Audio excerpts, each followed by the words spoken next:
de Bagous pour un premier tutoriel sur FL Studio.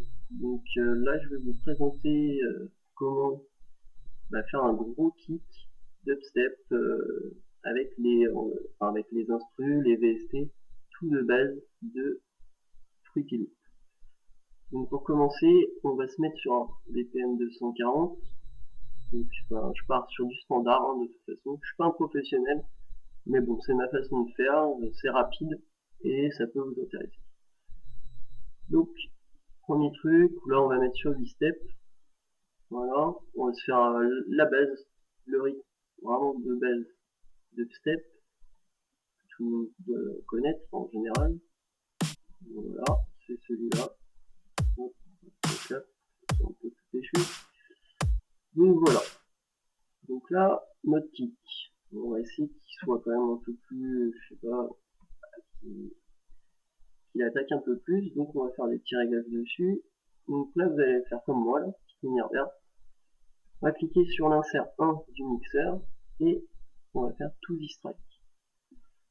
Là, on va mettre de la reverb et on va prendre notre preset subtil. Voilà, on va pas y toucher, en fait on va le laisser comme il est. Après, bass boost, 80 Hz.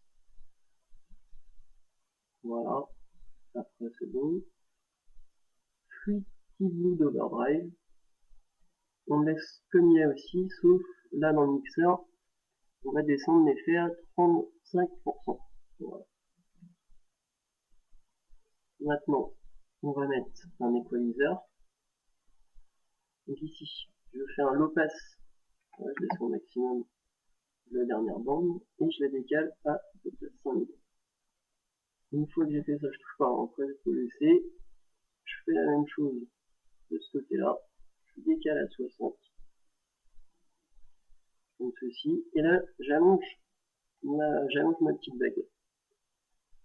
Le petit truc numéro 2. Excusez-moi, je sais pas trop comment ça s'appelle. On va le mettre à 100. Voilà. Et là, moi, en général, je le mets à ce niveau-là, 14 décibels. Donc 13,5. Excusez-moi. Et l'amplitude, je la descends à 10%. Voilà, comme ça. Donc là, déjà, je peux vous faire écouter ce qu'on a. Voilà, c'est déjà un peu mieux. Donc, maintenant qu'on a mis ça, on va mettre en sous-dizer. Et là, on va mettre sur le petit dé ici. Et on augmente au maximum. Donc ça, pour ceux qui ne savent pas, c'était quoi les lettres. En gros, vous allez avoir les basses fréquences aux plus hautes fréquences ici. Donc, en gros, si vous voulez booster les hautes fréquences, vous allez sur le A. Et si vous voulez booster les basses fréquences, vous allez sur le D. Et D, c'est un peu compliqué à comprendre, je pense. Donc au maximum, hop, on peut virer ça. Et maintenant, il nous faut un compresseur. Donc moi je mets Maximus. J'espère que vous pouvez l'avoir. Sinon, un multiband compresseur, il y a des trucs pas trop mal. Après, il faut faire des petits réglages. Et là, je vais prendre le preset qui pump. Une fois que j'ai fait ça, ici, sur le high fréquence, là c'est compressé en fait, vous allez le descendre à 0, medium à 0, les basses fréquences assez hautes, le maximum quoi, le master au maximum. Et là on va pouvoir écouter ce que ça donne.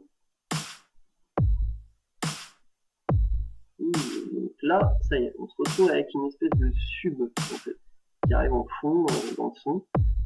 Voilà. Donc ça va pas être seulement ça. Maintenant il va falloir cloner notre kit.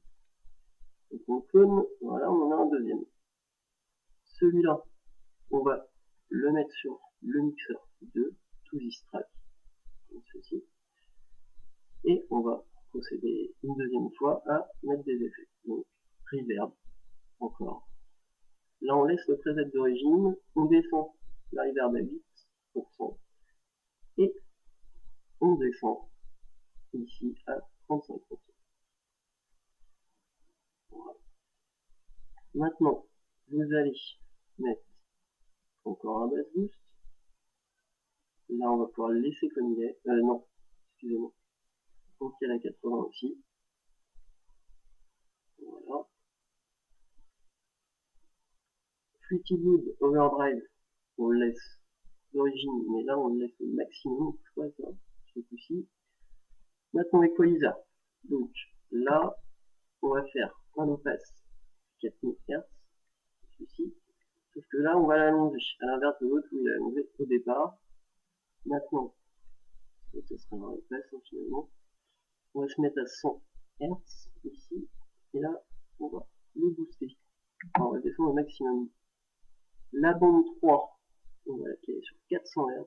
Et là, on va monter à 6,8 décibels. Et l'amplitude à 10%, encore une fois, comme ceci. Hop, donc là, hein, tout simplement, on a boosté les basses fréquences sur le premier kick.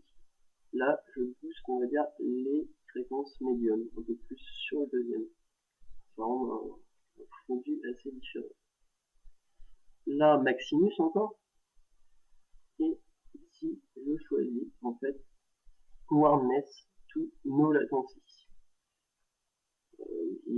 Après, vous pouvez faire des petits réglages, mais là, ça le fait bien, je pense.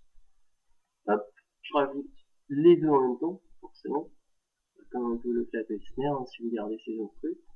Et on va mettre le petit attend plus. Et là, c'est parti, on écoute maintenant.